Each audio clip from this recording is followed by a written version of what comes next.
Chapitre Transformation en chimie organique. Grand 2 Aspect microscopique. Troisièmement, interaction entre les sites accepteurs et donneurs de doublets d'électrons. Ces interactions vont engendrer un enchaînement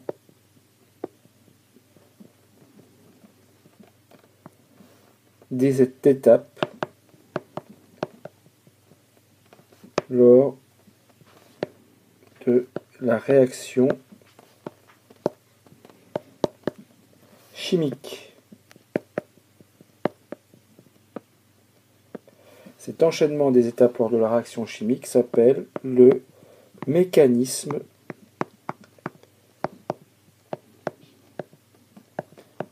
réactionnel. Donc, une réaction va être divisée en plusieurs étapes et ces étapes correspondront à des échanges de doublets d'électrons entre les sites donneurs et les sites accepteurs de doublets d'électrons. Nous allons prendre un exemple. L'exemple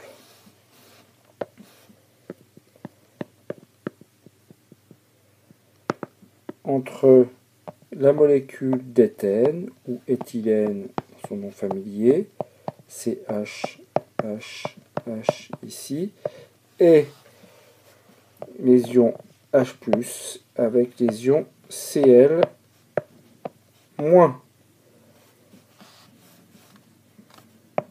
Ici on entoure pour montrer qu'on a la représentation de Lewis des ions H+, et Cl-. Première étape que nous allons montrer ici en bleu, le doublet d'électrons qui est ici va s'associer avec H+, et donc nous allons obtenir donc ce que l'on voit ici, donc ce que je présente en bleu. Donc première étape, étape 1, nous allons obtenir ici C, H, et ici nous allons avoir un plus, H ici. Donc ça c'est la première étape, et il reste de nouveau Cl- représenté ci-dessous. Le déplacement du doublet d'électrons est représenté par une flèche courbe. Donc peu importe la couleur, ici elle est représentée en bleu, mais la couleur n'a pas d'importance. Celle-ci représente donc la flèche courbe représente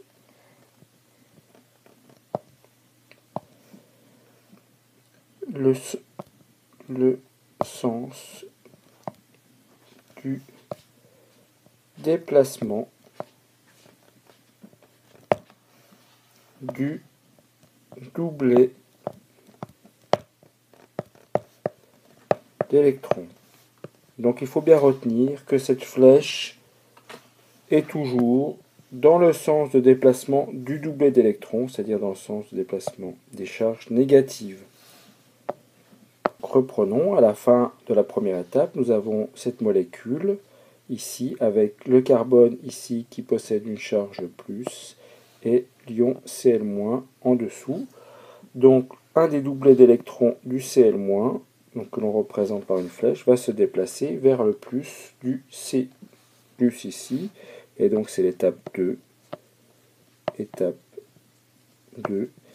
et nous allons obtenir cette molécule ici, donc du chloroéthane. Donc nous avons représenté dans cet exemple les différentes étapes du mécanisme de réaction de l'addition de H et Cl à la molécule d'éthylène pour obtenir du chloroéthane. En résumé, toutes les réactions en chimie organique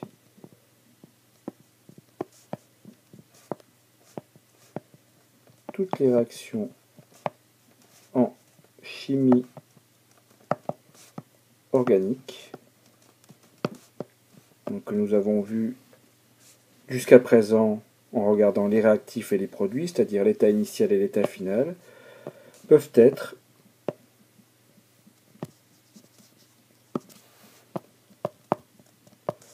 divisé en étapes. Donc, ces étapes qui sont très rapides, donc se traduisent par des échanges. Donc, se traduisent par des échanges de doublets d'électrons.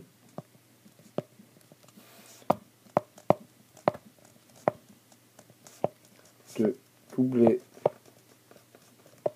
d'électrons.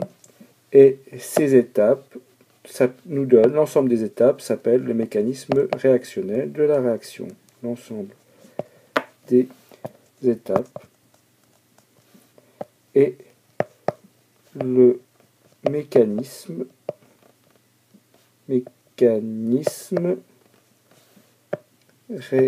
réactionnel de la transformation en chimie organique, de la réaction en chimie organique. Donc, mécanisme réactionnel de la réaction, et donc ce sont les étapes qui se traduisent par les échanges de doublets d'électrons avec les flèches courbes que nous avons vues par exemple dans l'étape ici, la flèche courbe représentée ci-dessus.